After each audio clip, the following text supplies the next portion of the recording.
ladies and gentlemen. It is episode 267. We are the Millie Goats. It is July 16th, 2025. Let us be the first to wish you and yours a happy National Hot Dog Day.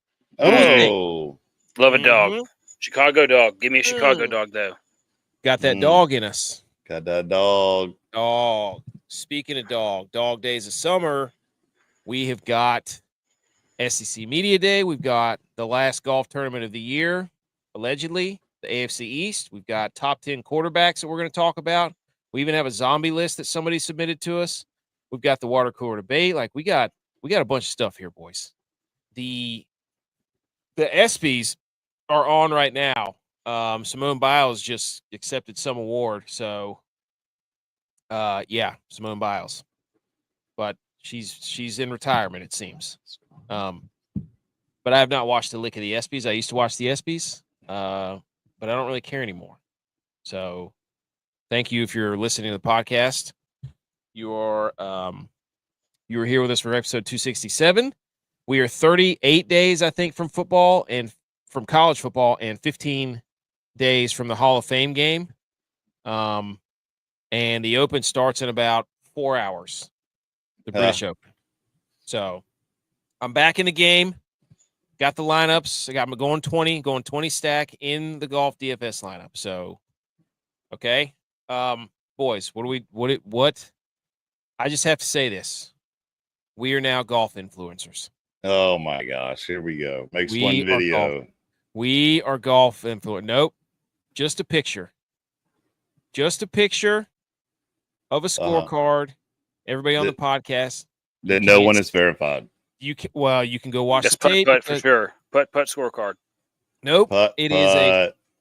This is you'll see holes 10, 11, 12, 13, 14, all the way through 18. I played the back 9. I went right after work during nap time with my daughter's daycare, and I had 3 pars and a birdie, and I shot a 41, and it is documented. It is on film. It is on tape. So you two jabronis can't be like, oh, quote unquote, air quotes. Nope. Can't even say that it was documented because it wasn't verified. All videos can be edited, or AI generated. So therefore, Edgman, I agree with everything that you're saying 100%. How do we prove that whenever he's walking up to the green that he didn't just roll a ball up there? He didn't have a ball tracker. That's right. There's no way for us to verify where his shots actually landed. There was a lot of starting and stopping. Yeah, nope. Right. There was no editing. There was nothing. I was literally. There can be no editing. You can still take the ball and roll it out in the ground. Oh, yeah, look at this is 6 feet from the pin. You would have been able to see it. You would have said, "What am I just supposed to you think I got some sort of ball dispenser?" Huh? Yeah. That just no, it's nonsense. This is the score. It's a 41. The video started and stopped too much. It was never a continuous video. It says of you driving to the ball. No, the stream never stopped. I said go live and I never stopped. You know how I know I didn't stop? Because I had no idea that it looked like I was swinging left-handed. Yeah, that's just a rookie mistake. J-Vi looks over this, watches it back and goes, you know, it looks like you're left-handed. I was like, nope, didn't know that. Yeah, but it does look like you're left-handed. Best left-handed. I watched some of it. And I just shot a 41 left-handed. Again, there's no way for you to prove to me that you weren't just rolling balls onto the green. I'm just saying. I'm just saying it's crap. Yeah. It's on the tape. It's crap. Right there. Crap. So we're golf influencers now. So now Barstool can invite us because we have something on film to show everyone.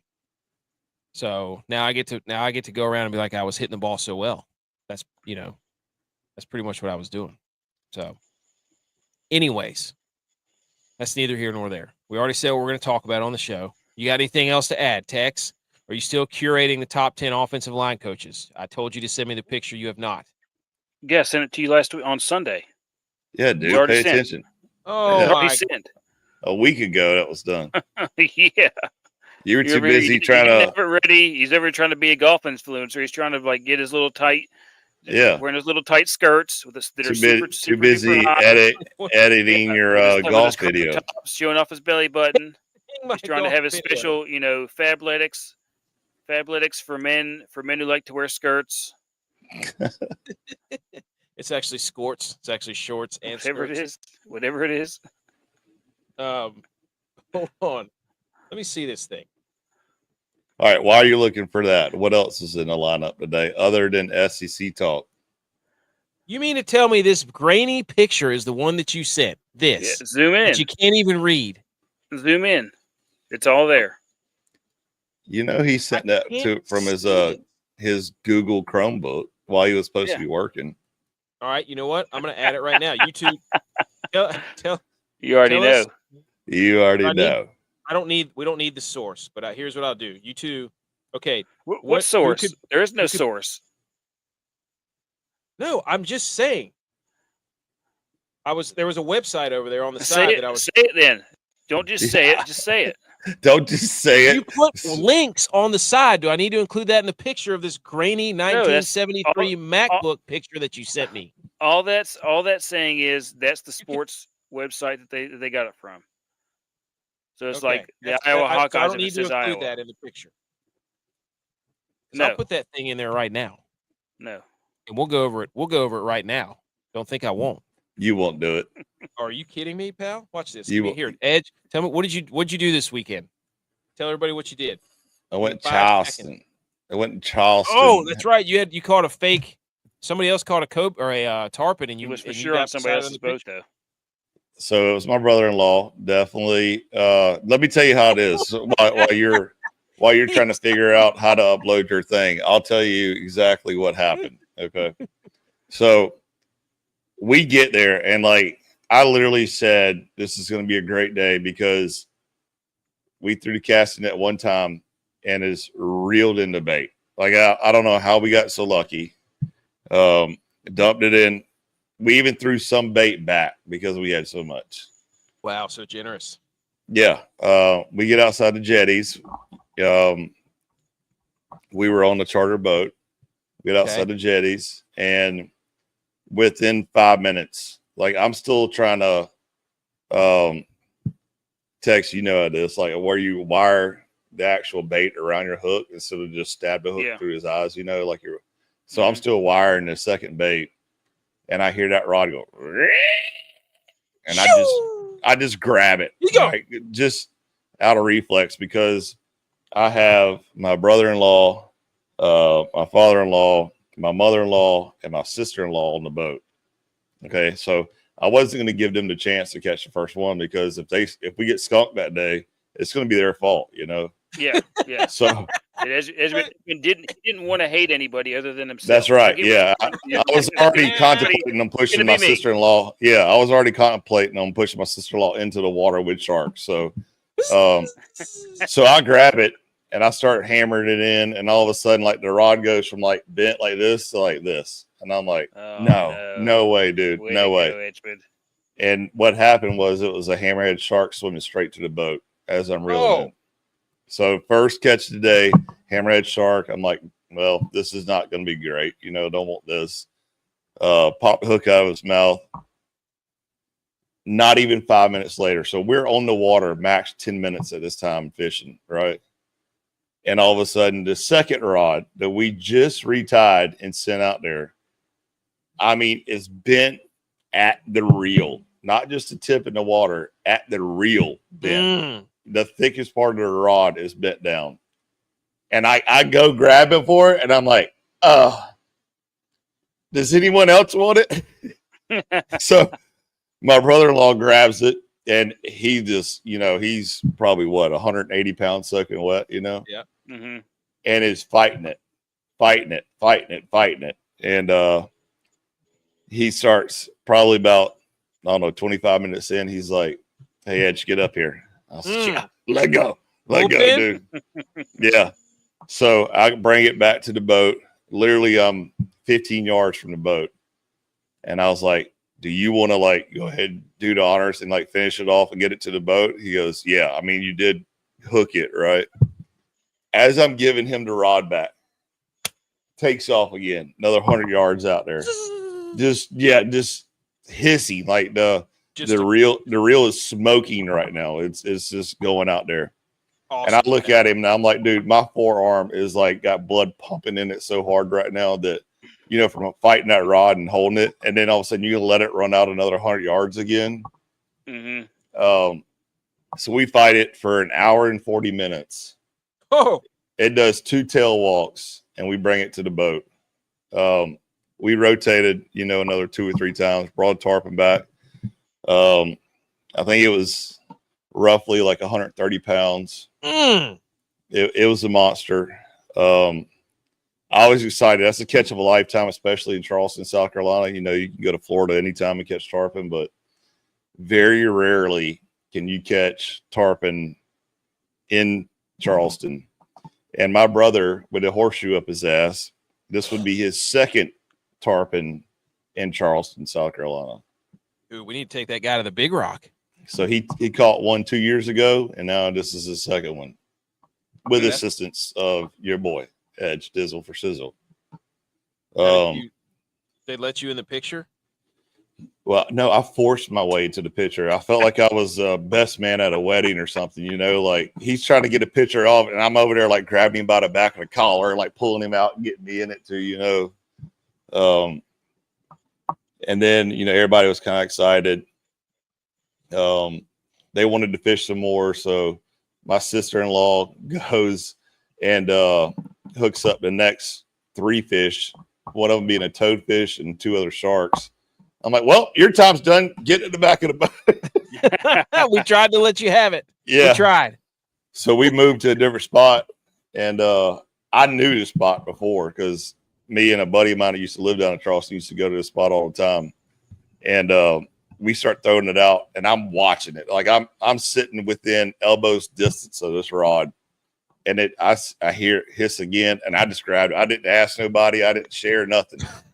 I said, this is mine. This is mine. And that was old Bull Red. Brought it to the boat, hooked it up, I said, yes, sir. This is my trophy. Yeah, I wasn't giving nobody a chance for that one. Dude, I love everybody was showing you some love in your profile picture, too. Oh, yes. Dude, everybody's straight hating. Haven't changed my profile picture on Facebook in 10 years. And literally the first time I change it, I get murdered on the comment section. It's roasted. Hey, J.Y., you're muted. J.Y.'s muted. He's mad. Come on, dog. Unmute He probably didn't even plug in his mic, and he's a sound guy. Oh, their mic isn't connected. Oh, there you go. My headphones weren't connected. I'm like, oh, there you go. There you go. Hey, he got roasted, didn't he? Yes, I saw Edge change. Like, I got an email about it. I'm like, why am I getting an email about Edge changing his? It's like your friend Edge why are you sending people emails? Changed his profile picture. So I was like, let me look and see what this is. And I saw that there was like 10 or 12 comments. I was like, let me see what's happening in the comments. Sure enough, roast fest. Yep. The best one, the most underrated one for me was the guy saying, I bet that fish didn't even see you coming. Johnson. Yeah. All caboed out. I pulled a Kilgore on the beach, so like the day before I was, gassed and sitting out there in the sun playing with my kids. We built the putt-putt course like J.Y. did. I slammed some beers and I sat down in the chair like this. Next thing I know, I got my son throwing sand at me, and I'm like, oh my God, I look like a lobster, dude.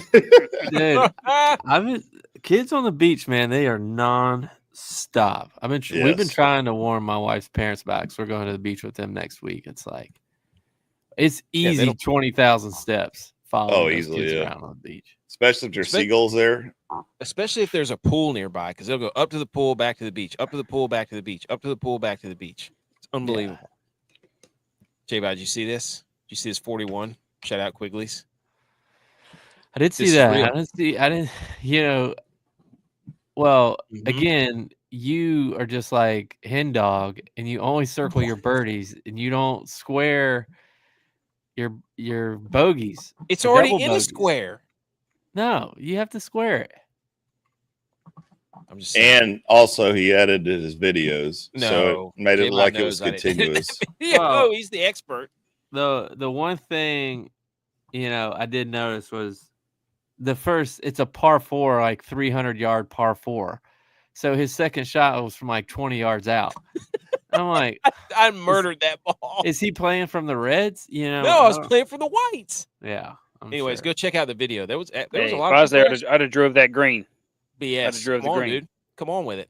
Here's the real question. It The might have green been on the asked next because I'm hole. late. What? You muted yourself again. How does the sound guy have this much issue? I don't know, man. It's He's his supposed to be mic or professional. Supposed to be a pro. All Wow. he's got to do is plug in his microphone. All he's Okay, got to do is before plug it in. as J-Vi tries to figure out his Plug mic, it in sound guy. and start talking.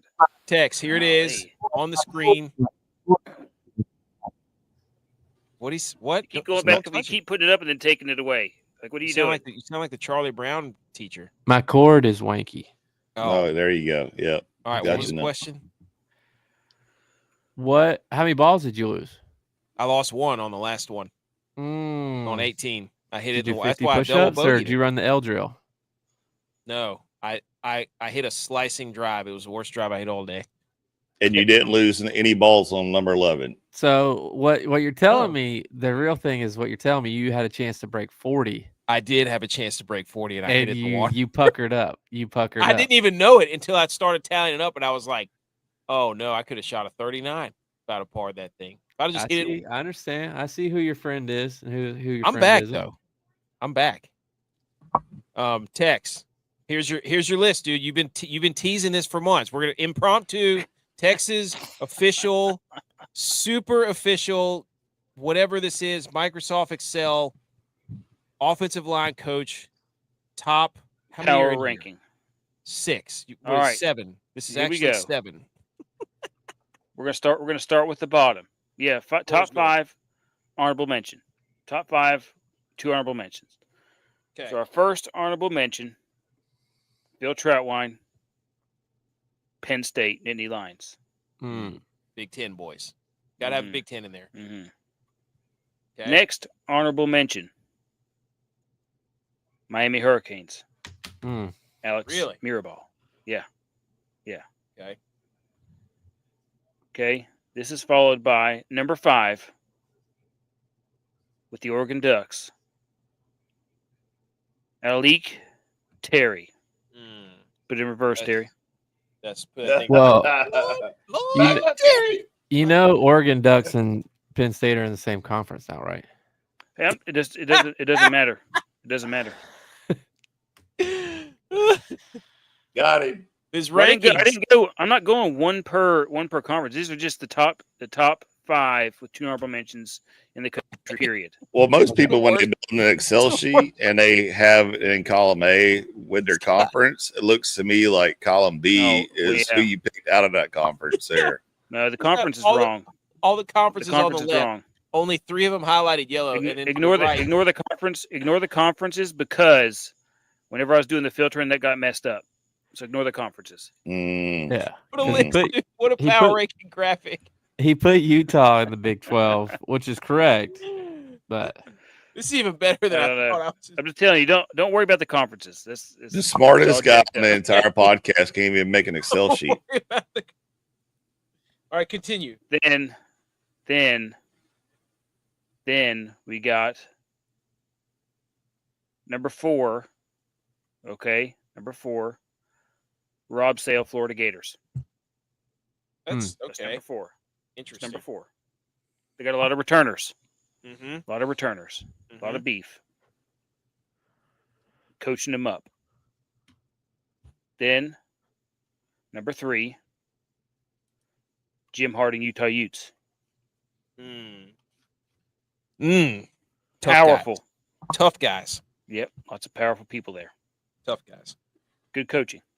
Then, Joe Rudolph, Notre Dame. They're going to have a heck of a year. Got a really good running back. Got a really good line. Don't know who's going to play quarterback for them, though. They need it because they got manhandled in the trenches. Did you guys see there's another Brady Quinn? Not related to the other Brady Quinn. Nope. Didn't see that. Another Brady Quinn. At Notre Dame? Nope. Getting recruited by Notre Dame. Oh. Just went on a visit. Then, number 1. The best offensive line coach in the country. Facts. Nobody better. Nobody knows ball more. Mario Ecatelli. Yep. Yeah. Unquestioned, unrivaled. The number 1. He's number 1. Tell me I'm wrong. Prove me. Get him the foam finger award. Number 1. Yep. Number 1. Interesting that 2 of the 7 are from Utah. Yeah.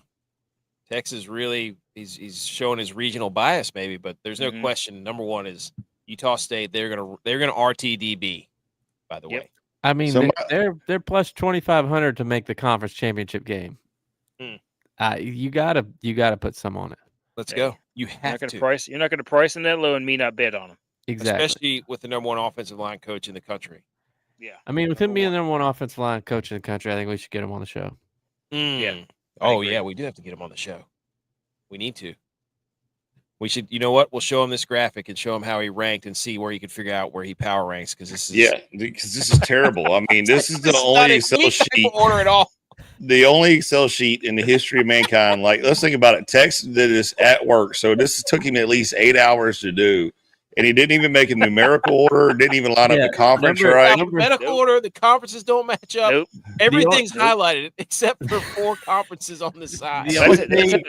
That's how I was filtering stuff out. I was doing it by the highlight.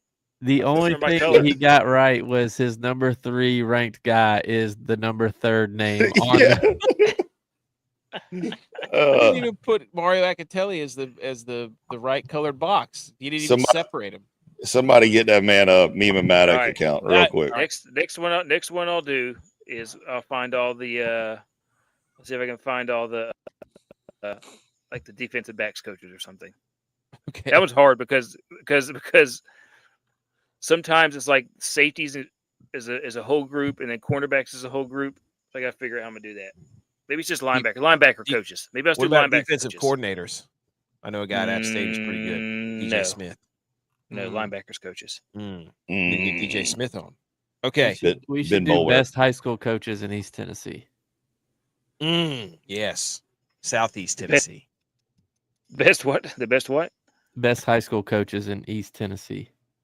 Okay. Yeah. I can do that. Here's your hot dog fact. Mustard comes in as the most popular hot dog condiment, followed by ketchup and chili, respectively. Buh. The estimated number of hot dogs consumed by Americans on between Memorial Day and Labor Day. Anybody want to take a guess? 20 mil. 52 million. 7 billion hot dogs. Oh my God. From Memorial Day to Labor Day. Glizzies, as the kids say. All right, we already said what we're going to talk about. Do you ever like voluntarily just eat a hot dog?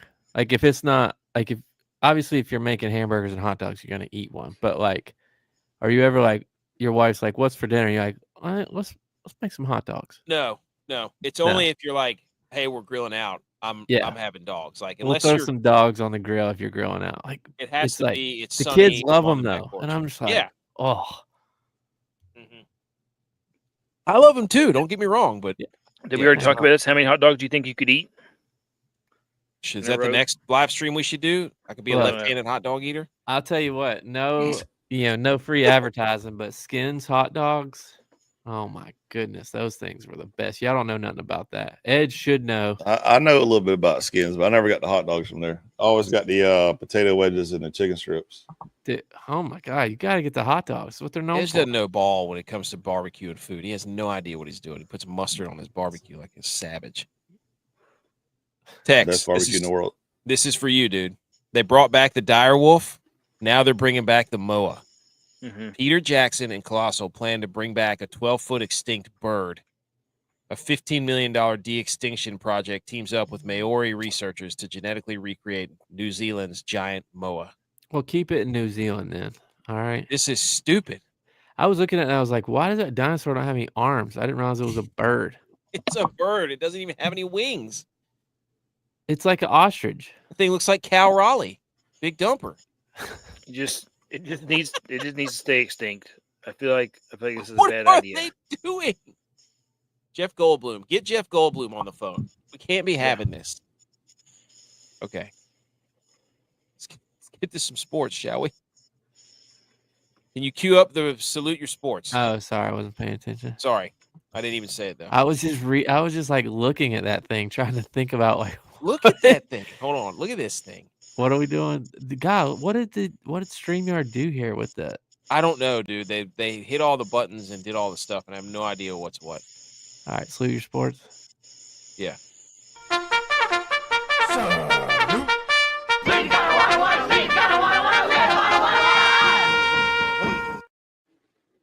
Okay, salute your sports. B. McCormick is here. I forgot to even say hello to B. McCormick. He's always here. He's the GOAT. Always on time, most Yes. on time. He is. Yep, and he holds us accountable. He definitely does it. Okay, salute your sports. No matter what, the home run derby always rules. Then we got top 10 quarterback lists from NFL executive coaches and scouts that came out this week. SEC Media Week might as well be the Oscars because nobody can help themselves. Okay, let's get into it. But first, I don't know if this is somebody's how dare you, whatever, but when there is sports news that is this epic and groundbreaking, we have to comment on it. West Virginia has a running back, a 3-star running back that is committed to them. His name is Sir Paul Jesus and Cleats Cheeks. So Sir Paul Cheeks is committed to West Virginia. I feel like I have to get my father-in-law a jersey, right? Yeah, absolutely. 100%. This guy should be the highest NIL grossing athlete ever. He's doing himself a disservice too if he doesn't wear 00. Does he look at his cleat? Or no, number 8. Well, it's got to be 8 sideways. Sideways 8. Here we go. 2 zeros is it's like cheeks, right? Change the game, dude. So what will the cheerleaders text if he scores a touchdown? Do they start clapping? Clapping cheeks. Cheeks. Okay, I got that one. I'm looking at his cleats right here. It looks like he made his cleats look like they're the slides. Yes, I saw that too. Let me zoom in on these. You got to zoom in, dude. It looks like he's tried to make him look like he's wearing slides with socks. Oh, nice. You see what I'm saying? Love that. Okay. Any comment text? Well, you said text. I think those are sick helmets he's got on. Yeah, Like I don't know Michigan. where he's from, but Is that skit really 18 years old? I mean, didn't that thing come out when we were in college or just finishing college? The Key and Peele? Yeah, weren't we watching that in college? I mean, all those kids are now. That's That's what I'm saying. Like, did somebody really name their kid after that skit, or is it just? No. I think that was a. I think you got. But hey, come on. Yeah, I got you good, dude. Number 2. This is not in the Salute Your Sports lineup, but whenever something this iconic happens, some dude for the Pacers dunked all over Angel Reese. I don't know who this guy is that got dunked on. I know the guy's name is Furphy for the Pacers, but this other guy the other guy just got drafted. He's a rookie. I mean, before you even play your first real NBA game. His face, dude. Oh my gosh, he looks like some sort of emoji or something. It's just the It looks like face. that meme of that. There's like a helicopter hovering over my head. This is crazy. They're coming for you. They saw shades. They're like, we won't thou. I thought it was my mic or something. I've been having technical issues over here. I'm like, what is that noise? I couldn't hear it. Somebody get this guy. He's. Anyways, this picture was just hilarious. You can't not laugh at this picture. Yeah, I mean that guy's got to retire, right? From the get-go, he was already making the face. Like you can't make that face and close your eyes if you're going to go up and block somebody. All right, what's a more can't come back from? Getting posterized like that with a picture like that by a white boy, or getting thrown into a pond by NHL enforcer, or getting mossed. Getting mossed is the other equivalent to this. I think getting dunked on like that is the most posterized, most hilarious is getting tossed into the pond. This is bad. Yeah, it's bad. Poor guy. Tex, are you safe? It reminds me of when someone got put in a chokehold and slammed down to the ground DDT style. It looks like his face got punched in slow motion. I don't know. He can't, like, his friends have got to send him that. If the group chat's probably just that every day. Print the shirts. Yeah. Okay, the Home Run Derby, Cal Raleigh in your faces. The Mariners are back. He wins the Home Run Derby with his dad throwing to him and his brother catching. How about that? Do you know he was from Colway? What? Yeah. I did not know that. He's from Colway. Supposed to went to go to Florida State. Clemson. Supposed to go to Oh. Clemson, then backed out, went to Florida State. He's dead. Dead to me. Base, dude. He won $1 million, custom chain, home run derby trophy, and the belt. Of course, the superstar Cody Rose, because Pat McAfee had to do the intros. Nobody cares. Ryan Howard's really skinny. First of all, with the camera during the home run derby, you can't have a cameraman who doesn't know what he's doing in the home run derby, guys. You just the first couple of home runs, the camera guy had obviously never filmed a home run derby. He was all over the place, couldn't find the balls. Everybody's just puking at home, probably. Well, it should be the all-star for the camera crew too. Mm. You know, it's the all-stars. You're right. On. He's the first catcher to do it ever. We need Jeff Passan to not be handing out the trophy because he has no personality whatsoever. Ken Griffey Jr. was the only other Mariner to do it, to win the home run derby, and it was an all AL final. So anybody else watch the O'Neill Cruz is fun to watch, I'll tell you that. And the other guy, what's his name, Caminero, has a sweet. Caminero got one of his home runs robbed. One of the kids robbed a home run. Yeah, that was hilarious. Reached over, plucked it, and then I love that. I didn't watch the main show. I watched the what was it, the stat channel that had the tracker on it? Mm-hmm. That's the one I watched. That was probably way better because I didn't want to. I mean, we didn't need to hear how terrible these announcers are compared to Chris Berman. Yeah. Back. Yep, they got Pat McAfee everywhere. So he advanced. Cal Raleigh did advance with a tiebreaker by 0.8 inches over Brent Rooker. That was crazy. So butterfly effect, dude. And also hilarious that Jazz Chisholm hit 3 home runs. So Isn't he like a leadoff guy? You should be banned if you hit 3 home runs, right? You shouldn't be allowed back to do the home run derby. No, they were. Nobody else who was a big home run hitter wanted to do it. I think Mike Judge didn't want to do it. Yeah, I think it's like the slam dunk contest. Nobody wants to be in it. I think at least Judge has done it. So I don't know, but I mean, you can't. Well, why would he? He probably. Then that's his fault. It's on Aaron Judge. Is Aaron Judge a bad teammate? He sent his teammate out there to hit 3 home runs and get roasted for the rest of the year. Aaron Judge, bad leader, right? So, the new format sucks. By the way, it just you can't recreate the old one. No. Well, and then guys aren't juiced anymore either. Use this new format up until the championship or whatever, or the semis, and you just go old school. Oh, 10 outs. There you go. 10 outs and as many balls as it takes. Well, they had the semifinals. Home runs. The semifinals were so stupid because it didn't what's the seeding do? The seeding does nothing. They seed them 1 through 4. You hit the most home runs, you get the weakest. They're all home run hitters. They're not weak.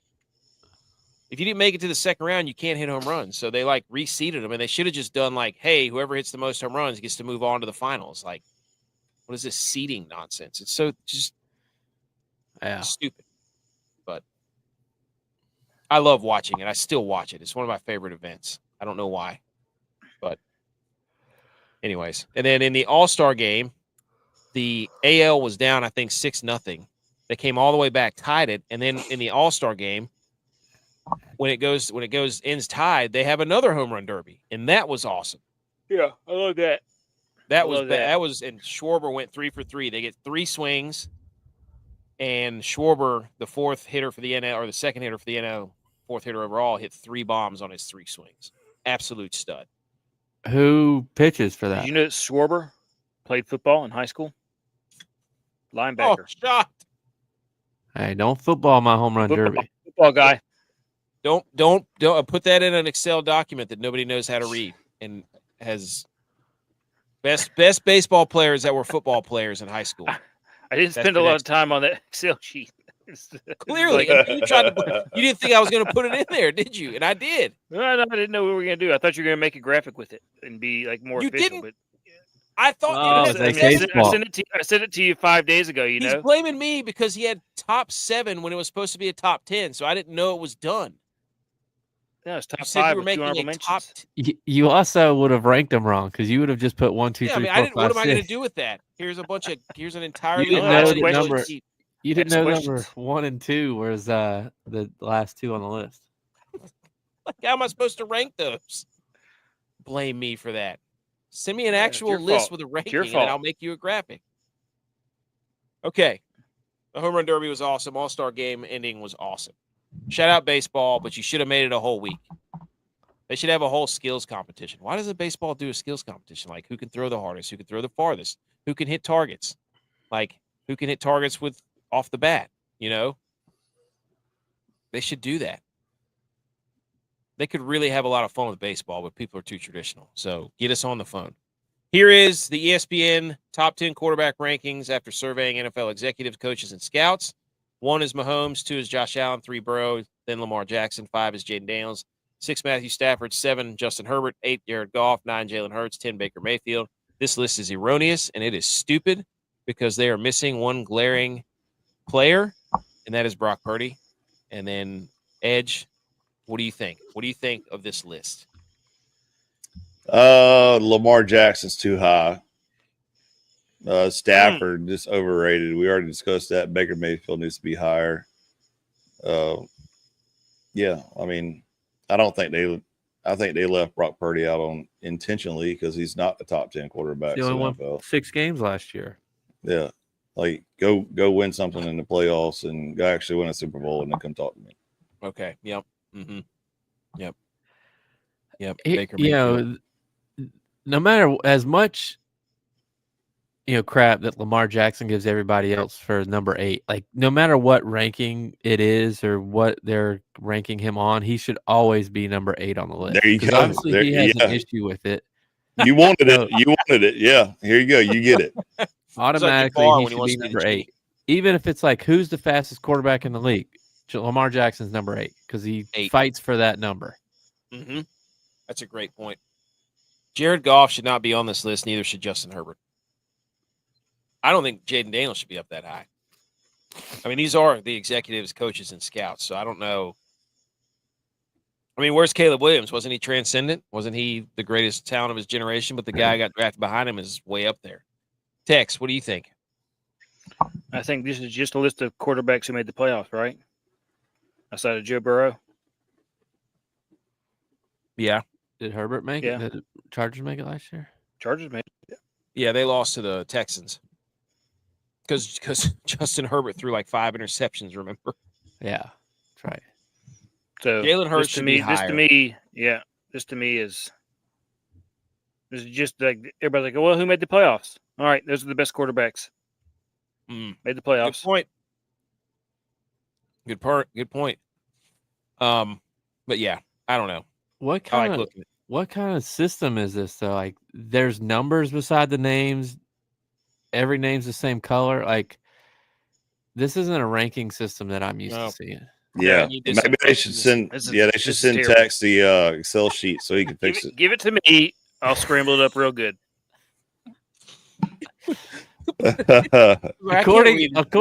this was a text ranking system, Jalen Hurts and Baker Mayfield would be 1 and 2. Like he took an Excel sheet and made it cell-less. Like he took all the cells off the sheet and just made it like just a rectangle. Oh Lordy! All right, SEC Media Day. You know we did this last time for the was it the Big 12, where we just read off random quotes. Yeah. It's incredible. I love it. It's so fun. So the SEC Media Day kicked off this week, and they're going, of course, it's going to be 17 days long. They probably got 3 weeks worth of media schedule. There were 4 teams each day. Well, we're not going to go over every single one of them. We're just going to pull out quotes that I found on Twitter that made me laugh. So here we go. Oh, shout out the Texas safety. He's wearing a tie at the SEC Media Day with the initials of all the campers and counselors from Camp Mystic who died in the recent flood. So that, before we get off the rails, that was like a tip your hat because that stuff stinks, but good for him. It just means more. Yeah. So shout out him. And of course they can't help themselves. It's SEC Media Day. So they have to put out the ranking on the SEC network according to ESPN Analytics, who basically owns the SEC, of the toughest schedules in FBS football. And look at this. It's Florida, Vanderbilt, Oklahoma, Texas, Arkansas, Mississippi State, Kentucky, Georgia, Texas, and Alabama. Number 11 is LSU. Did LSU dirty. What? I mean, this, you can't rig the system if you don't start early. They've already said that they all have the toughest schedules without playing a down of freaking football.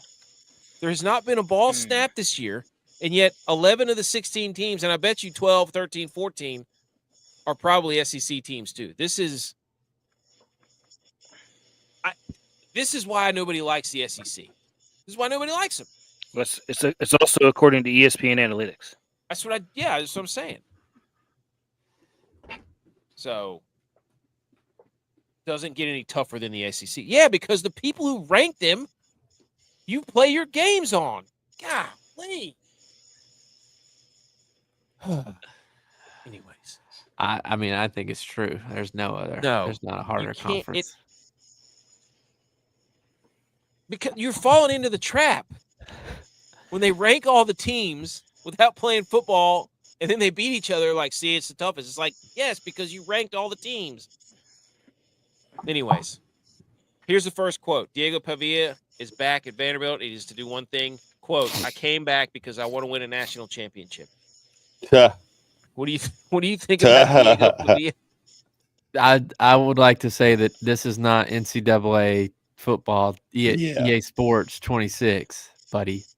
Hey, I would like Maybe to say it's hot dog. This guy's got some dog in it. I like that. I like it.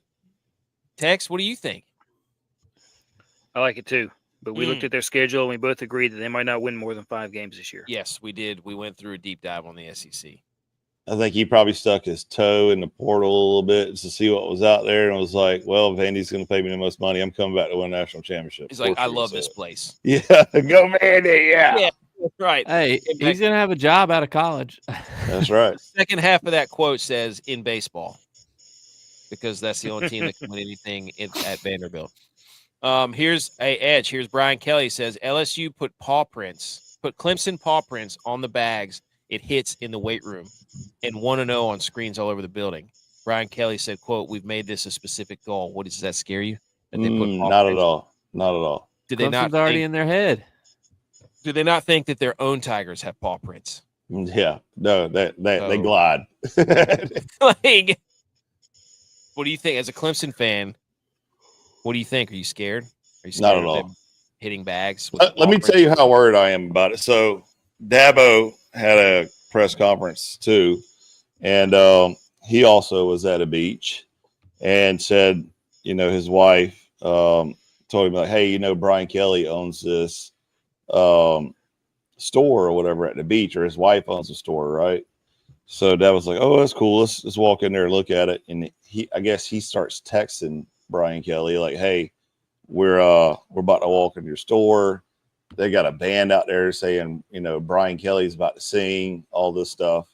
And Dabo's like just taking pictures and just going crazy. He's like, dude, I don't know how you got time to do all this, yada, yada, yada. And then comes to find out that it's the lead singer for the Florida Georgia band. And so to tell you how worried Dabo is about LSU, he's over there trying to clown Brian Kelly and saying, how are you doing all this? How do you have all this time? Because obviously you don't pay attention to football. And next thing you know, it's actually the lead singer for Florida Georgia band, and still was able to pull his punt card because how dumb Brian Kelly was. So yeah, Dabo's not sweating it. I'm not sweating it. I love the chatter. Just all this is banner material to locker room. This gonna be great. Seriously though, it's like, as a Clemson fan, I would not be concerned about LSU. And the reason I would say that, because this guy right here in the picture, he had. Are they back together? Who? Florida Georgia line? No. He had Jaden Daniels Dude, and looking at Malik. the website right now, it looks like they are. Hey, they were only broken for like a year. But he had Jaden Daniels and Malik Neighbors, two of the best offensive players, rookie guys in the league last year. And they didn't even make the playoffs with those guys. That was 2 years ago, wasn't it? He was a coach 2 years ago. Yeah, that's what I'm saying. Yeah. Yeah. Let's not forget the most important thing about all this, though. When he first got Louisiana, he tried to act all country and try to put a twang in his voice. And everybody from the deep South and the South, everybody in the nation immediately knew this guy was a clown. In all of his videos he did with the players. Well, and you think about it, if he only left 2 years ago, if you go by the old school rules, Freeman just got to the national championship with Brian Kelly's players. Mm. Yep. So you're saying Freeman's a better coach? Yeah. So you're saying Brian Kelly hasn't recruited all of his guys yet? I think I think Brian Kelly is out of touch with reality. Yes, I would agree with that. Tex, how about this?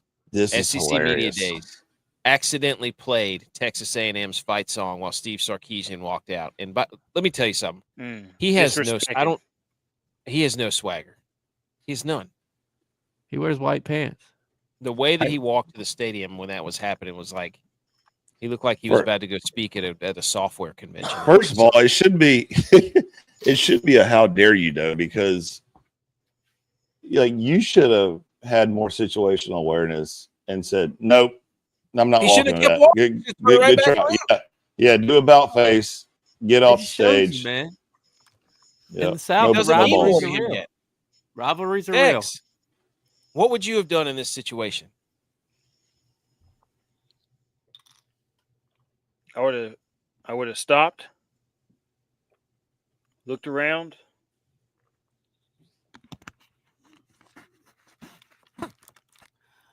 made an Excel spreadsheet of all the best songs fight songs in the country, and nobody would have been able to read it. And said, "Let's go, football season." Rivalries are back, dude. Do you think the guy who was playing the song was a Texas A&M grad? 100%. 100%. Okay. Here's another quote. Josh Heupel on his way out of the SEC Media Day panel with Steve Sarkisian and Texas up next. They're not the real UT. Davy Crockett is all I got to say. Davy Crockett doesn't even have a U in his name. Tex. No, he's saying what he's trying to say is, but he doesn't know because he never read Davy Crockett's autobiography. Here we go. That Davy Crockett is actually from Tennessee, which he is, but he left Tennessee because he hated Tennessee after all the drama that was caused from his political career. So he left Tennessee because he didn't want to be there anymore. So Josh Heupel's trying to bring politics into football. Trying to bring history that he doesn't know. To quote Davy Crockett, "You all can go to hell in Tennessee. I will go to Texas." Is that what he said? Yes. Oh. That sounds like a Michael Scott. That sounds like a Michael Scott quote. Okay, next. Print the shirts. What? Print the shirts. He said it though. That's what he said. Hey, B. McCormick said Tex knows real orange that ain't burnt. Kirby Smart says 2 conferences are stronger than others, and if you don't agree with that, then you probably just don't know college football. Kirby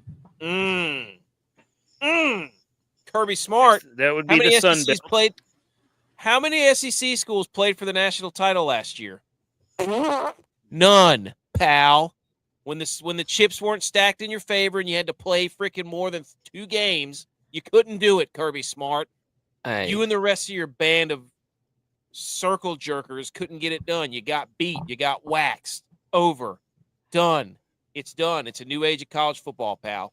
Dude, you're out there starting Gunner. You know who that guy got dunked on? Looked like Gunner Stockton after he got hit in the semifinals. Iran has lost more home games in the past 5 years than Kirby Smart has. Ooh. Ooh. True that. That's Shots one of my fired. favorites. Just make play an SEC schedule, no matter what the argument is. Yeah, where's Iran's schedule on that top 11 toughest schedules in FBS? Okay, here's another one. Here's another shot at Clemson, guys. It's funny. All these are Texas and Clemson ones. Kiffin said to Dinich, I had a coach that played Clemson last year say, put Clemson on my schedule every week compared to playing SEC teams, but there might be years that also the ACC really does have real teams. Ed, thoughts on Lane Kiffin, who just keeps commenting on girls catching catfish for some reason. Yeah. He won't stop. That girl was in a Luke Combs music video. Ooh. Well, you really can't say much about his coaching ability because he's also the one that got left on the tarmac and said, you can find your own ride home. So, of course he's going to take shots at people that, he thinks he can take shots at. But, hey, Ole Miss, whenever you're ready, come on to Death Valley. We'll show you what the deal is. There you go. Let's go. Look, okay. I will say this because everybody knows that I grew up in Clemson and I cheer from them time to time. But the SEC is scared. They can call out Clemson all they want, but the SEC is not choosing to add Clemson to the SEC. They want to just try to say, we already have a team from that state. We don't necessarily need that state. But they have two teams in Mississippi.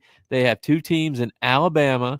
They have two teams in Tennessee. They have two teams in Texas. There's no reason for them not to have two teams. Love this. Go off, in King. South Carolina. Go off, So King. for them to say, well, we'd rather just put Clemson. They can put Clemson on their schedule if they add them to the SEC, but they're choosing not to. Tell them, dude. Like that's a great point. Also, the college football campus tour group of 5 stadium tournament just went final. It will be App State versus UTEP. Voting on Twitter. UTEP, the Sun Bowl. The ECU fans get so mad at that poll. They're like, let's go. Let's remember it's a stadium now, guys. App State Stadium's a high school. Don't pay attention to the mountains. I'm like, dude, do you not know how real estate works? You could have a 7,000 square foot house in the middle of nowhere. You put that on a golf course, it goes up. The price goes up. Everything matters about the stadium, not just the brick and mortar, you bunch of idiots. That's why you can't ever win the conference or the stadium contest because you just run around complaining that you have more concrete than us. Well, and your fans don't like football. Exactly.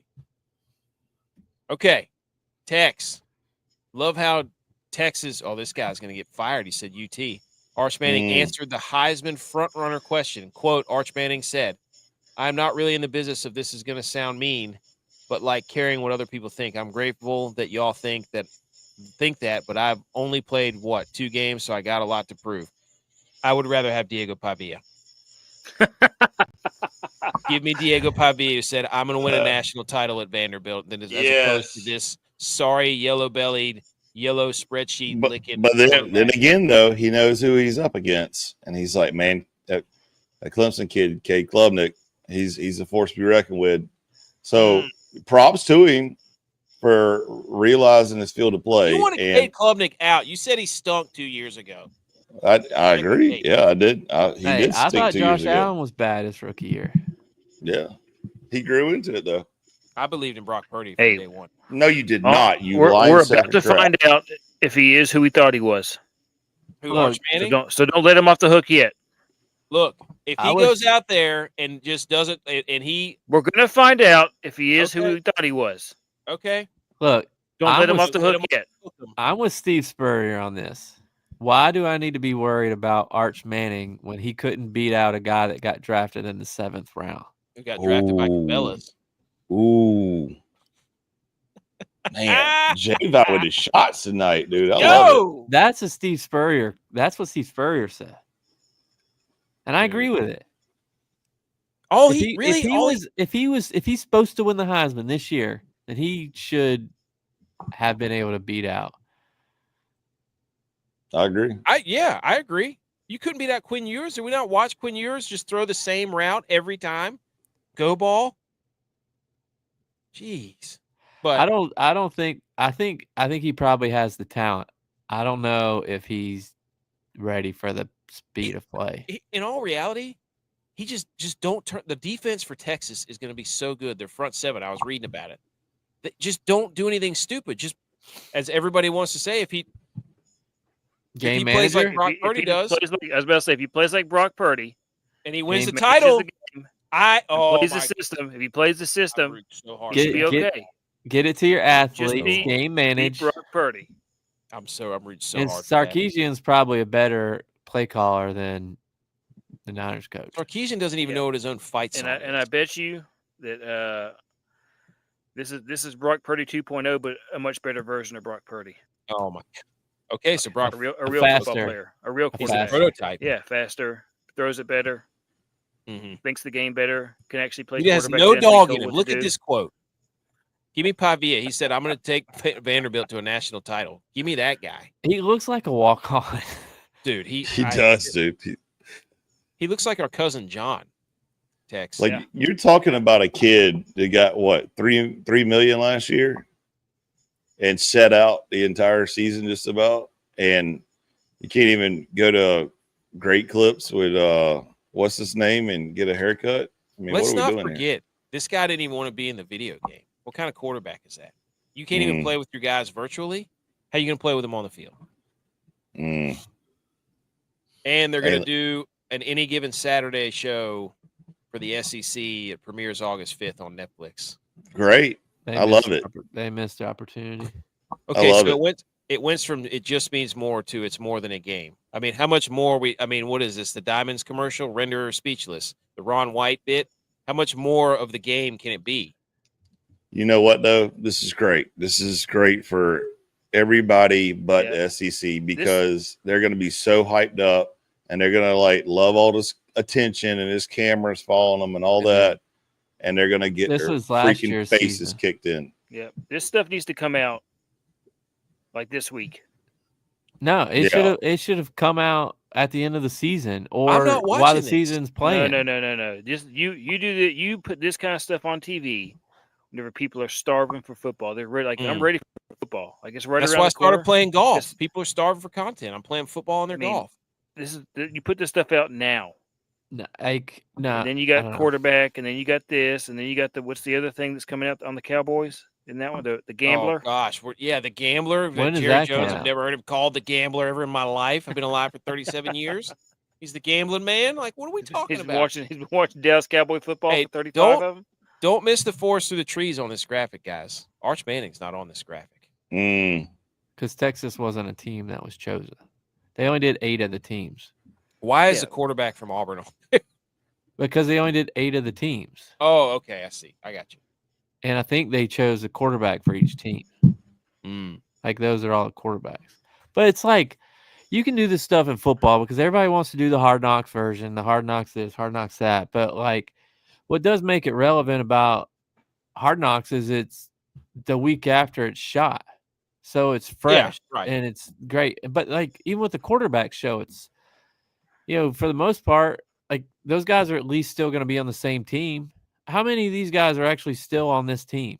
College changes so much, and you're going to start watching it when the new season starts. None of those guys are probably on that same team or even playing still. So it's just to me, you missed your opportunity for people to really get to care about it. That's a good point. And that's why he's a professional. The Hard Knocks is crazy how they can get all that done and get it out. That's wild. Okay. That's the headlines. Let's do the water cooler debate really quick. Right. Hit it. I've been doing full screen. I got to get out of it. Hit it. Hit it.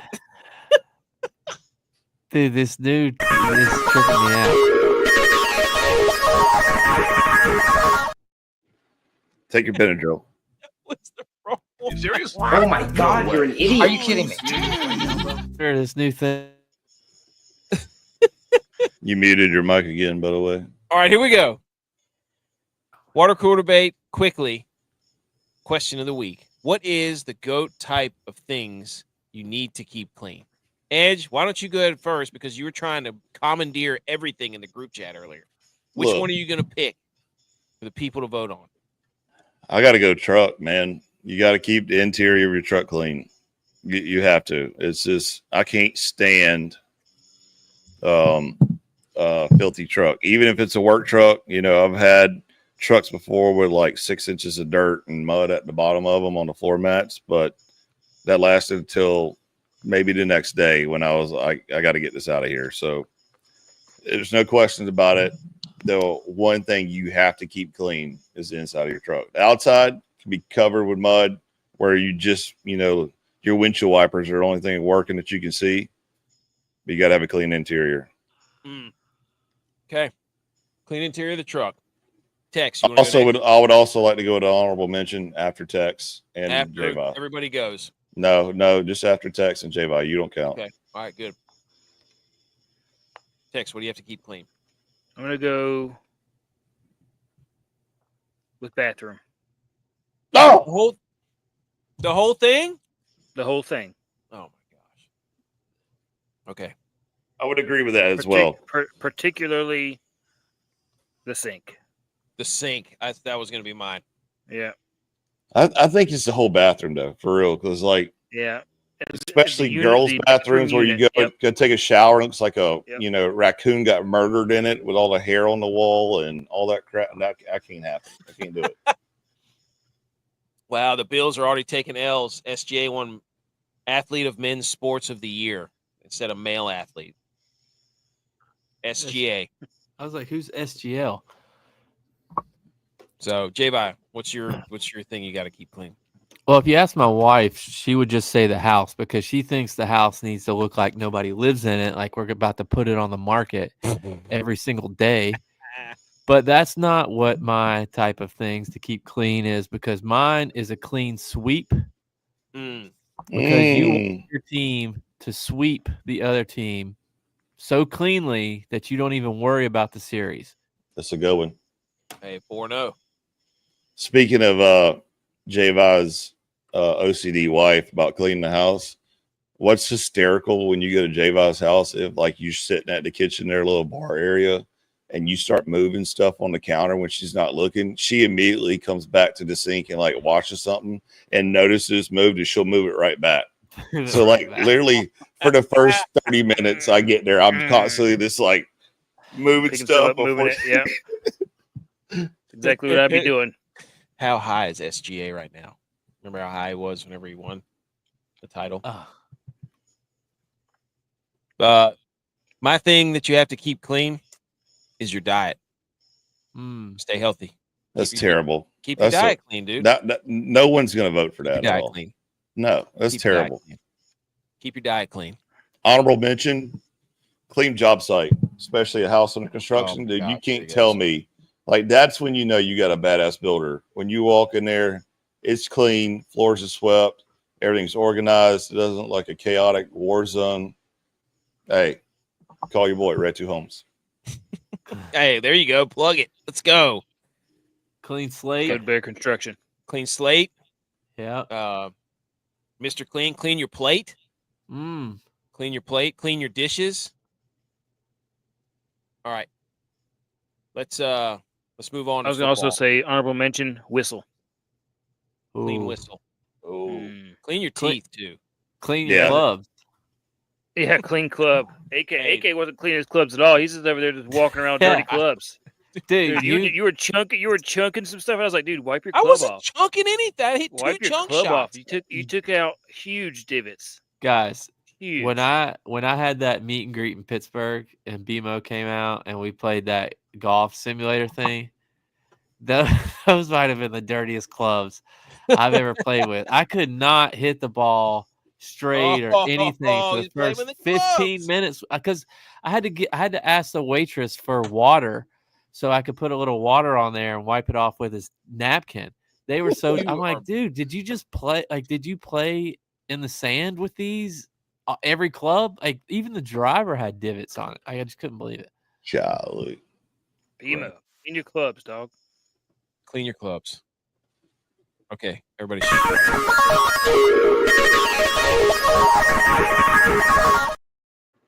Scrappy pins. Okay, quickly, NFL news.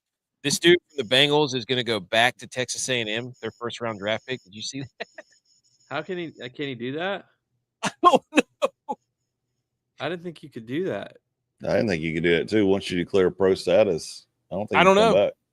He's been fully involved in workouts at Texas A&M. He could try to come back and play again this season and go into the draft again next year. That means the Bengals will just lose their first round draft pick. Did he not get a agent or something? Like, I don't understand. How can he do that? That is hilarious. I wonder if it's changed. I'm sure it Because has. now you got NIL, so like the NBA. rule that you couldn't accept money for pay, so you're no longer an amateur, is no longer there. That's a good point. But it's just funny. Tex, here's the surprise for the Chargers. They went all yellow. Mustard. They went all yellow. They're going the wrong way. They're going more pastel. They're going to look like Easter out there. Yeah, they're going the wrong way. We make like this. They're going to look like the Miami exactly Marlins. the opposite of what we need to be doing with football. Mm-hmm. We're already in a crisis with the physicality of the game and how the game's played. We can't be changing the colors to pastel. Are these the city selects? I don't know, but I'm looking at his hair right now. I'm looking at his hair. I think he's going to grow it out. It looks like.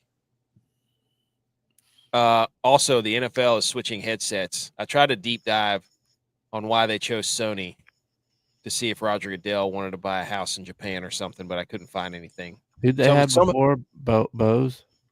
Yeah, somehow this benefits the Chiefs. We all know it.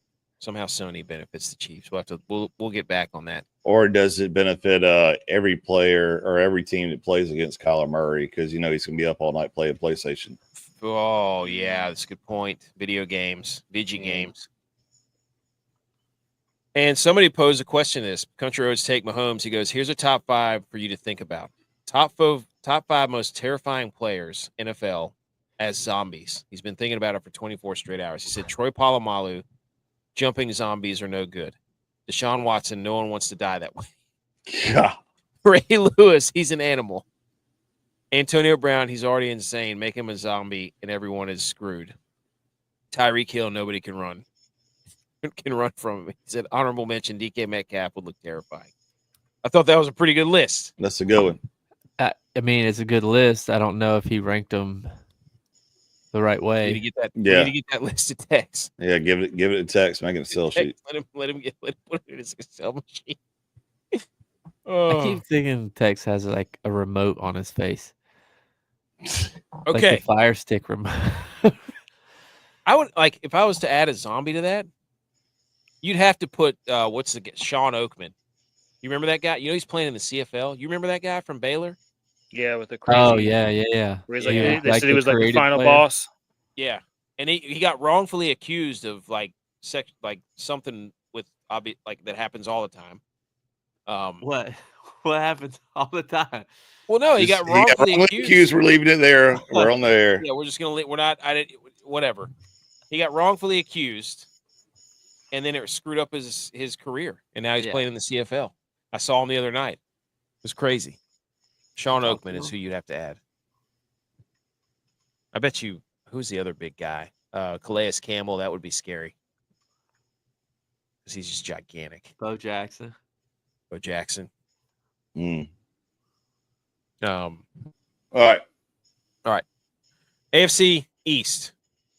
Here are the odd sharks. AFC East division winner odds. The Bills firmly in the lead at -240. Then the Patriots at +500. Then the Dolphins at +700. Then the Jets at +1400. That's how it stands right now. Then from March, they released the over/under team total wins from ESPN Bet. The Bills were at 11.5. The Jets were 5.5. The Patriots were 7.5. And the Dolphins were 8.5. So this is a Mickey Mouse league. They're predicting that 3 of the teams will have a losing record. And this is a joke. I mean, talk about cakewalk. SEC to me, all the teams are even. It's stat padding for Josh Allen. Like, look at this Mickey Mouse. I mean, 3 of their teams are in the bottom half. It's pathetic. It's a joke. It's only 8 of the games, though. He still has to play 8 other games. So 4, actually. It's only 6 Well, games. answer me this right now. You're our Bills guy. You're our AFC East guy. Get your Rob Lowe hat on. Actually, let me ask this a text. Do you think the Bills win over 11.5 games? Yes. Which division do they play outside of the? They play the NFC South this year. Oh my gosh! Are you kidding me? Oh, that's right. They play the Panthers. Revenge game. The league is rigged for. They want Josh Allen and Pat Mahomes every year. They play the Ravens. They play the Chiefs. They play the Chiefs every year. Well, yeah, because they both win their division each year. They play the Steelers. I think we play the AFC North this year. Oh, B. McCormick. Edge, what do you think? Over 11.5 or no? Yes, over. B. McCormick says over 10.5. Lock it up. Here are top 5 AFC East pivotal things that we listed. Number 5. We didn't get asked for this one, though. No, you didn't. I made this. Tua being healthy. Number 4 is the Patriots' offensive line. Number 3, can Justin Fields actually play quarterback? Number 2, will they get more than one team in the playoffs?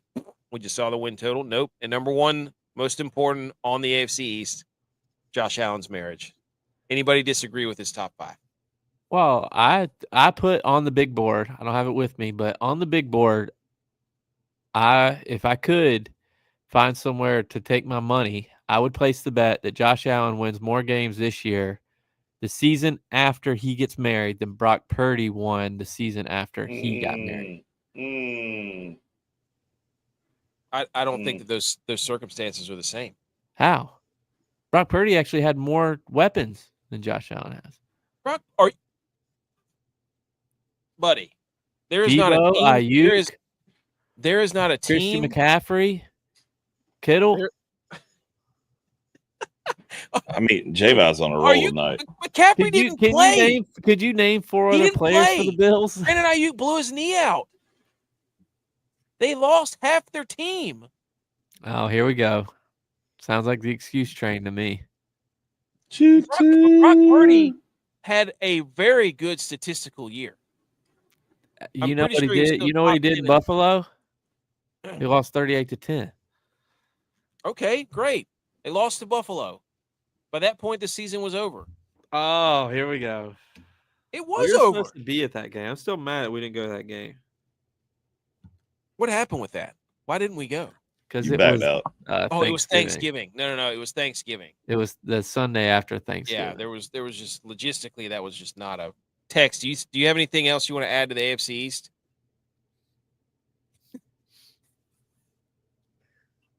Well, I was looking at the Bills' schedule just a second ago, and you can easily see this looks like Texas Excel sheet.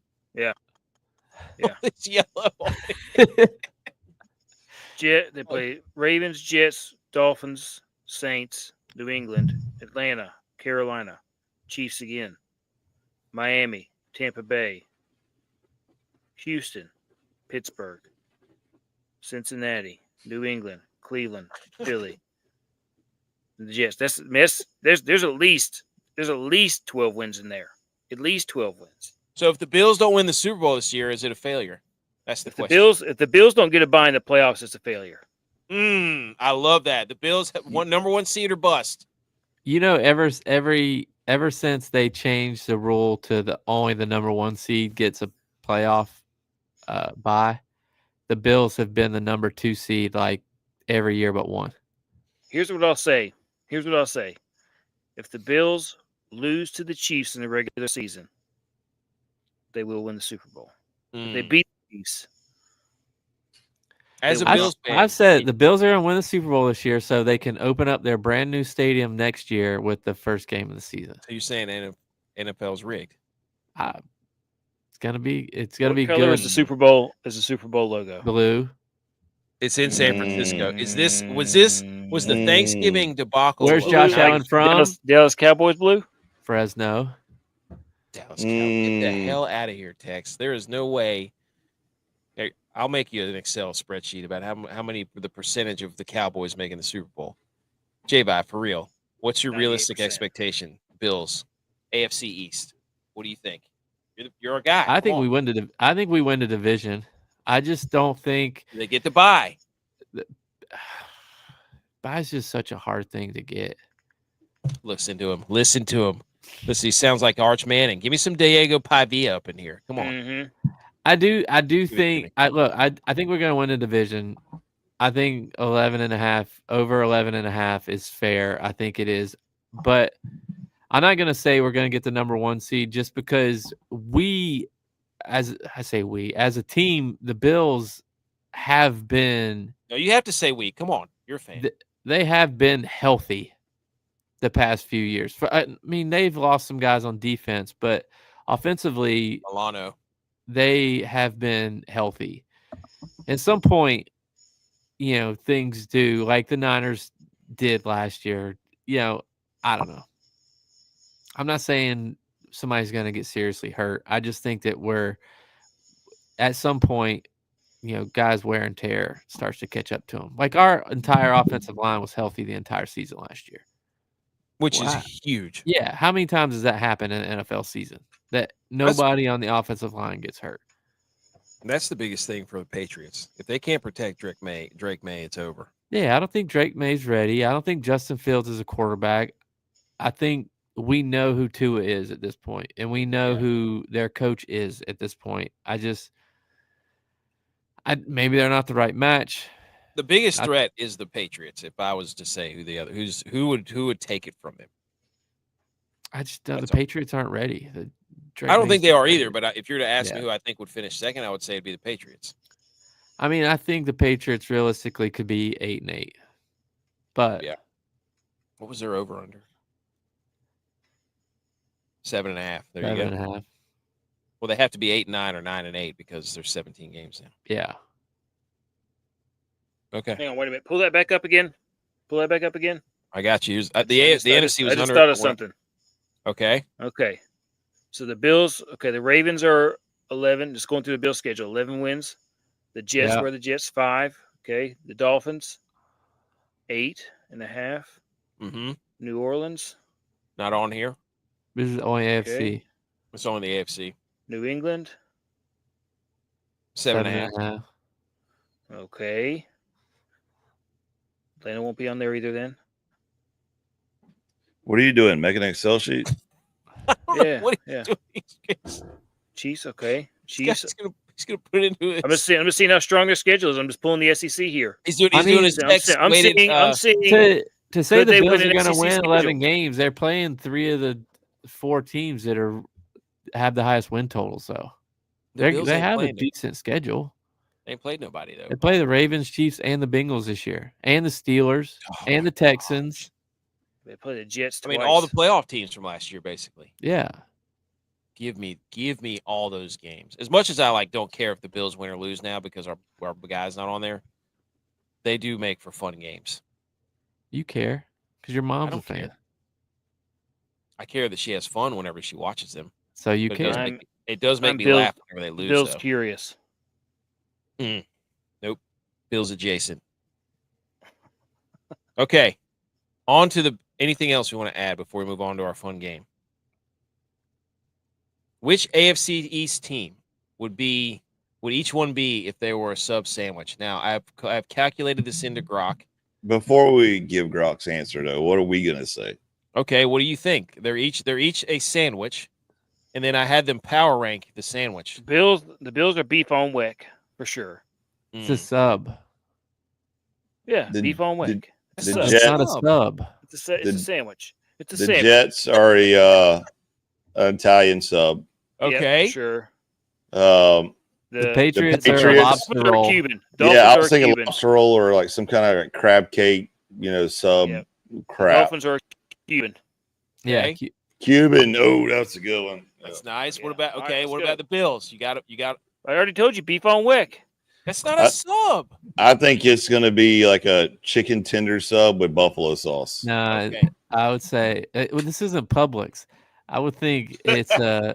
I got the answers right here. A meatball. Okay, no. The Bills are a buffalo chicken sub.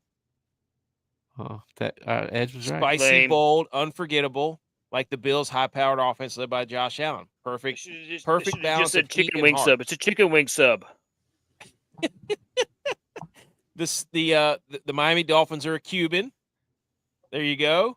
Okay. Near perfect sandwich with his mix of pork, ham, and pickles and mustard, but loses slight edge to buffalo chicken sub. So number one is number 3. Edge nailed it. Edge was all over this. The Jets are a spicy Italian sub. Nice.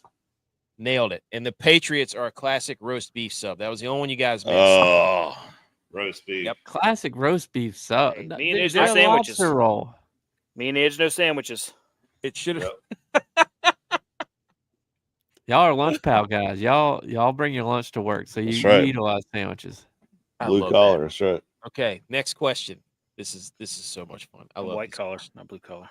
Which AFC team would mess up the office Christmas party? 100% the Jets. I don't know. You got guys jumping through tables in Buffalo. I was about to say it's the Bills. They're going to break the table. So they're ranked in likelihood of messing up the company. Are we going with the Jets first or what? I would say Jets first because it's a bunch of Italians. The Dolphins next because they'll probably bring like a kilo of Coke in and just make everybody go crazy. The Patriots are like, the heel. Like everybody hates the Patriots, and then the Bills just come in because they're like, well, let's break shit and jump through tables. Give me your rankings, Tex. The Bills. Here's why the Bills would mess it up. Because the Bills would still be reminiscing about 2021 when they were at their peak, talking about if coach would just put them in at state, they'd have won. Let's go. Give me the they jump through the table. Hey, John Voight. Jump through the table. Pull the old Matt Foley. Then it's going to definitely be the Jets. Butt fumble all over the place for sure. What a bull. And then the Dolphins. All right, you ready? J-Bot, did you give your rankings? Patriots. If you're messing up the company, Jets, Bills, Dolphins, Patriots. Ding, ding, ding, ding. That is it in order. It's the Jets. They're prime candidates for disaster. Their history of dysfunction. They'd show up late, overshare at the open bar, and accidentally set the Christmas tree on fire during a heated argument about who's the best backup quarterback. What an answer. The Bills Mafia energy is a double-edged sword. They breed unmatched enthusiasm, smashing tables, chugging beers, and that ratty tugget vibe could spiral into a broken decorations or an impromptu wrestling match in the conference room. The Dolphins, they'd get distracted chasing the perfect party aesthetic, like trying to turn the office into a South Beach nightclub. And then the Patriots are less likely to cause a scene. They'd probably run the party like a military operation. If anything, they'd mess it up by being too boring. Okay, next question. That was good. Which AFC East team would you let watch your dog for the weekend? I had them power rank these two. Who wants to go first? I'll go this Dolphins. This is a dumb one.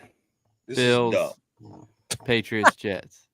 No, it was Bills, Dolphins, Jets, Patriots. Nobody cares. Okay, nobody cares. Bad question. Hey, look, 2 out of 3 ain't bad question. Meatloaf. Which AFC East team would make the best 2000 all right. That's enough of these. Dude, the Buffalo Bills would be the Buffalo Lads.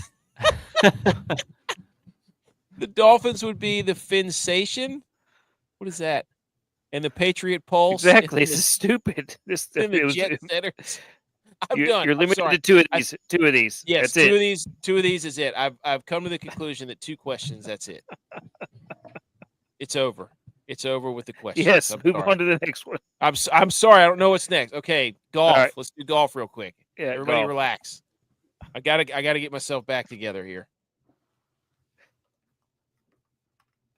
I don't know what we're hitting. What are we hitting? Well, dude, play it. What are you doing? Electric.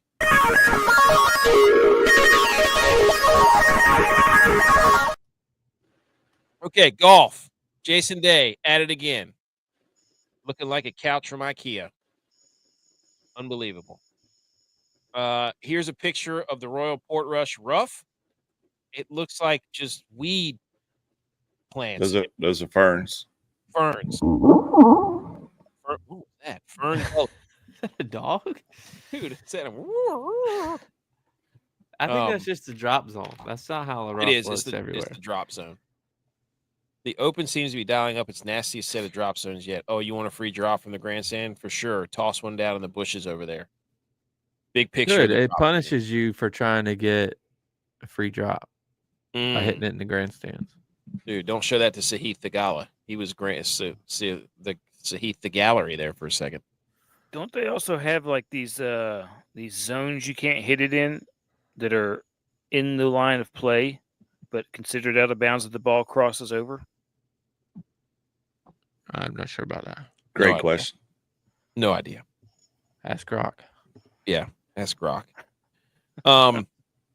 Notable groupings for the Open. You get McIlroy, Thomas, and Fleetwood, Shane Lowry, Morikawa, and Scheffler. We don't have to read through all these, but there are some nice. Harmon, I think. Did he win it last year or the year before? Year before.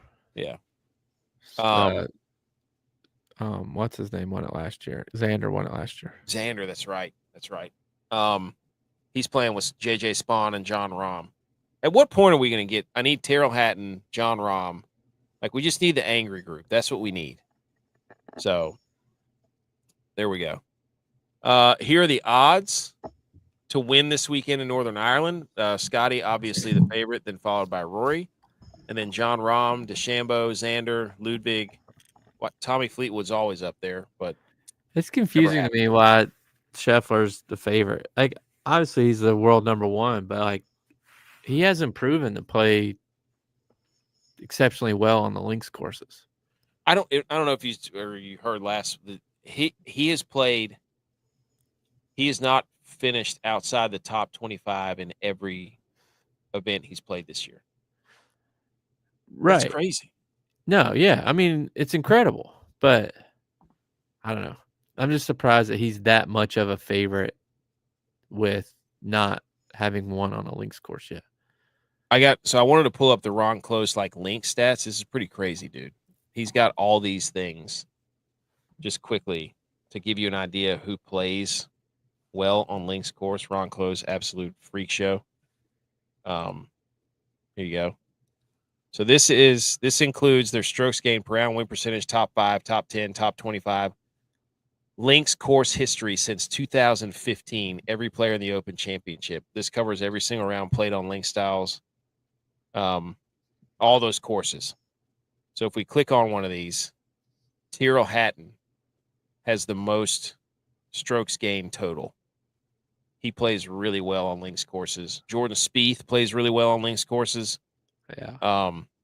Tony Finau, which was a surprising one, plays really well on links courses. Most of your guys who are, obviously the guys from the European side of things usually play really well on these. But this is a crazy chart. Ricky Fowler does well on these. Scotty has a top 25, 89% of the time when he plays links courses. Wow. It's the highest on the chart. Do you know ball or what, dude? I'm just saying he hasn't won on a links course. Hey, Tom Kim plays well on links courses. Anyways, we don't have to go through all those, but this is one of those things on Twitter. Like, we don't have to go into the weeds here, but go follow Ron Close and go look up his stats on who plays well on links courses. What we need to do is figure out who plays bad on links courses, who stinks. That's what we need to know. Tom Hoagie stinks on links courses. So does Stefan Jaeger. So Romain Langescu also stinks on links courses. You want me to look anybody up here? Tex, Edge, J-Bye? Go back to that first list. Okay. Who are you looking for? I'm just looking for my Cameron Smith plays well on links courses. Foreshadowing. John Rahm plays well on links courses. Got to be well. Play well in the wet too. Mutter. Ron Close probably has that too, so go check him out. All right, let's get to our guys real quick before we shut her down here. Hold on, I gotta find my. There we go. There we go. Now we're back, and we're back. All right, let's take a look at the guys. Anything else to add on the links courses? This tournament's crazy because it just starts so early. Yeah, it starts in 3 hours. Yep. I got to fill out all my lineups. But the most tipped so far from Golf Tips Checker, go check them out on Twitter. 246 tips, 50 sources. Russell Henley, Tyrrell Hatton, John Rahm, Victor Hovland, Fitzpatrick, Straka, McIntyre, Fox, Patrick Reed. Don't fall for Straka. Don't do it in a major. Not a lot of American flags on here, boys. I don't like the look at this. I don't like the look at this. I mean, if Patrick Reed gets another top 5, he's going to have to be considered for the Ryder Cup. Yeah. Russell Henley does play well on links courses. He's one of the better ones for strokes gained. But anyways, that's where everybody's leaning as far as betting odds. Russell Henley 50-1, then Tyrrell Hatton 22-1. Here are the guys. Here we go. Tex, you want to lead us off? My guy this week at $6,800, the Lynx Master, the Tough Mudder, the Fishing Freak, Cam Smith. Loves the coastal course. Loves the coastal course. Love it. Mustache, mullet, and all. Yep. Didgeridoos. Edge. Edge. Who's your guy? Lucas Glover. No question. Go Tigers. J-Bye. I'm going deep in the well because I used to play this guy all the time last year. I've slacked off a bit. I mean, he's built like a hoss. Yeah. He's been playing well. He was up in the top 5 last week, the Scottish Open. Harry Hall, 6,400, plus 100 for top 40. I'm all over that. All over it. Hey, you know ball, you play Hall. Hallelujah. Holler at your boy. Dylon gave you Tom McKibben. Now, this is a good-looking list here, boys, because everybody's way in the low in the 6,000s. We pulled out all the stops for the Open, the final major of the year. Butch P gave you Taylor Pendrith. You can see all the top 20 that you can bet there. I'm going with our guy who just came off a 13th at the Scottish Open. You are not going to put Andrew Novak at 6,200 that low, the way he's playing this year, and the way he just played at a links course, and me not play that guy. This is our guy. He's going to win the Open. He's going to get a second year or a second win. He's going to win it. He's going to be exempt forever. Take it home. And he's going to rub the American flag all over their faces. This is our revenge tour.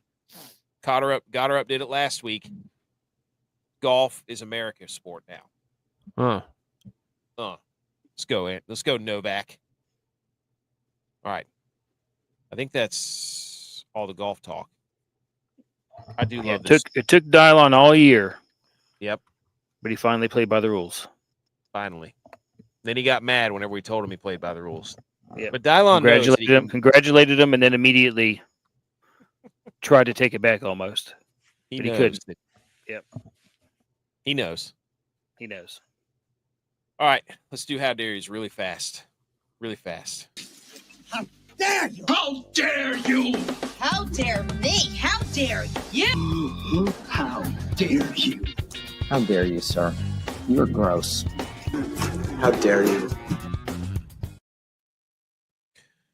How dare yous? Who wants to go first?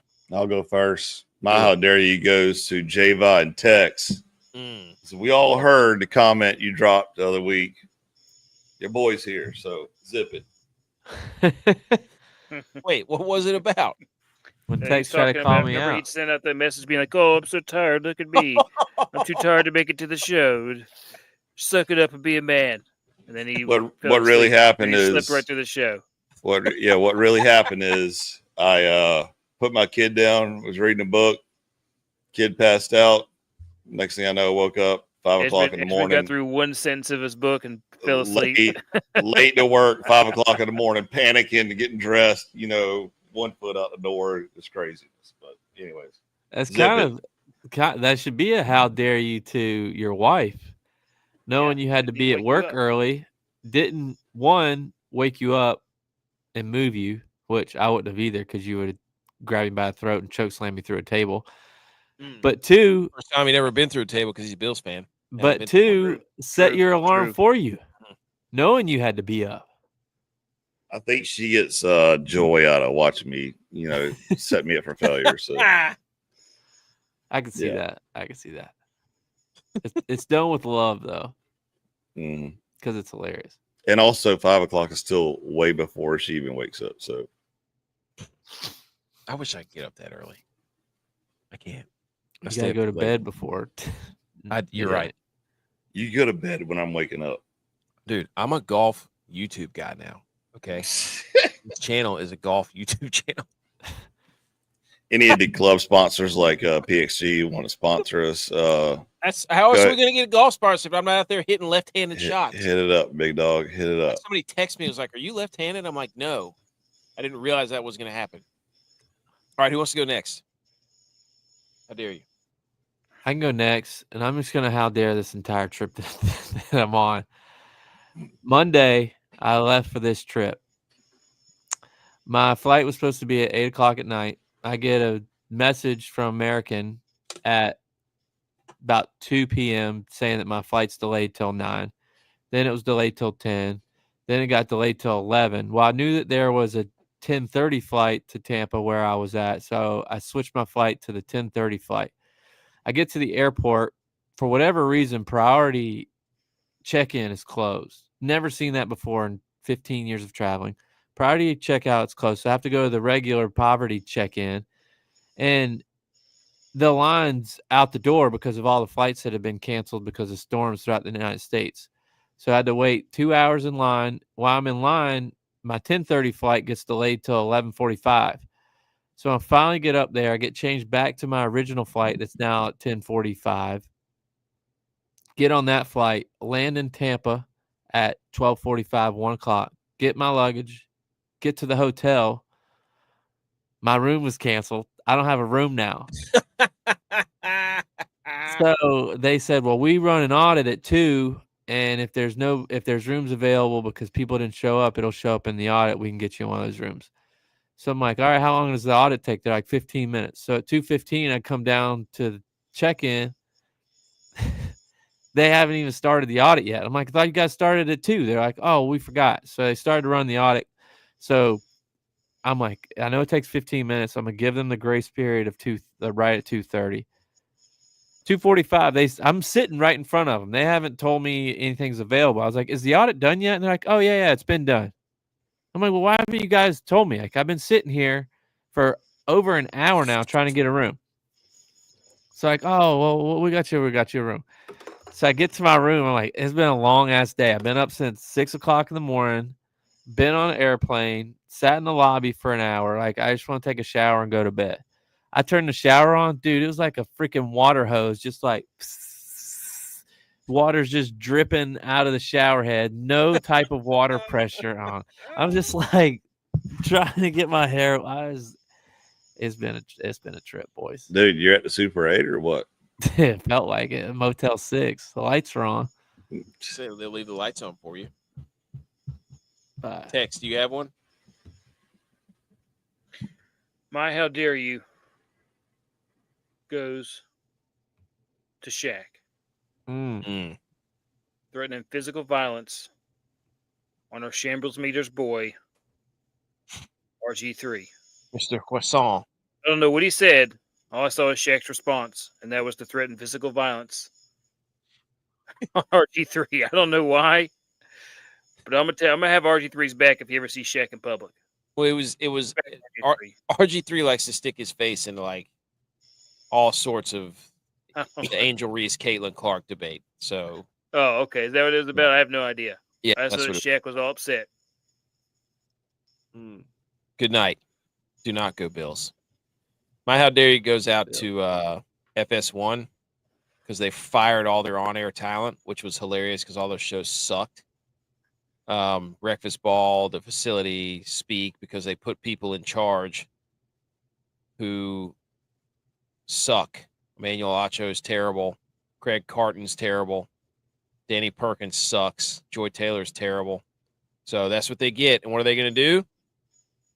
They're about to hire an expensive deal with Barstool Sports that would include him being on the Big Noon Kickoff. Dave Portnoy, where that is. And that would also involve Barstool content on the FS1 network. How dare them? That's interesting. For not, that's interesting. Tweeted at FS1 that said, check out our YouTube golf page. 41. None of those guys could do that. But I did tweet at him. I said, look, shoot or shoot. We will fill one of those spots every day. My second How Dare You goes out to Indiana, who's canceling their home and home series with Virginia. And they added Kennesaw State and Austin Peay. Come on, Signetti. I mean, come on, Signetti. Serious question, though. What? Is Austin Peay is probably better team than Virginia? Yeah, I would rather. Is that Signetti actually? That's a good point. Did his strength of schedule go up? Kennesaw State is not good. They were in D1 AA. No, I think they won one game last year, and I think they beat. Yeah. I think it was their first game in 2 years. Yeah, that they won last year. And my third How Dare You is to J-Vi for trying to stir the pot with Juwan Jennings right here. Juwan Jennings is fine. You leave him alone. He wants a trade, dude. My fourth How Dare You is to Edge for trying to commandeer the group chat earlier. Look, if you are saying either pay me or trade me, realistically, you just don't want to be there. So why does everybody keep wanting out of San Fran?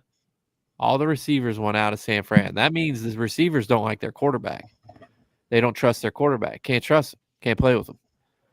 No, what that means is every that receiver wants out of San Fran, dude. Ayuk wanted out. Debo wanted out. They're not the star. Jennings wanted out. They're not the star. You talking about Gabe Davis wanted out? They don't trust their quarterback. Matt Collins wanted out. Stephon Diggs wanted out. You want me to keep going? Hey. You got a busted-ass Keon Coleman who can't even run routes anymore. Keon Coleman's the most athletic wide receiver in the NFL. I mean, Josh Allen's run through more wide receivers than anybody in the league. Hey, what are you talking about? Josh Allen's a Hall of Fame quarterback and running back. I actually looked at this because I saw Butch put another contest in. So that raised my eyebrows. Like, why is he doing two? Butch is down by one. Makes sense. Butch is trying to get that lead in the WOAT-A-MAKER. That made my antennas go up, boys. He's played the most contests. I caught him. I was like, why did he do a second one? Oh, he wants the lead secretly behind the scenes.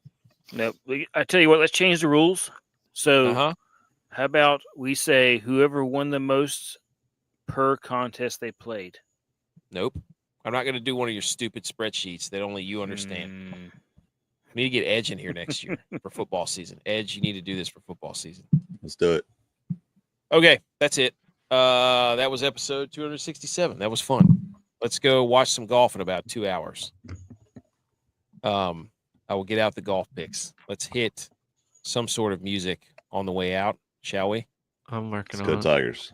I turned up the music, so you just find the ice cream. There we go.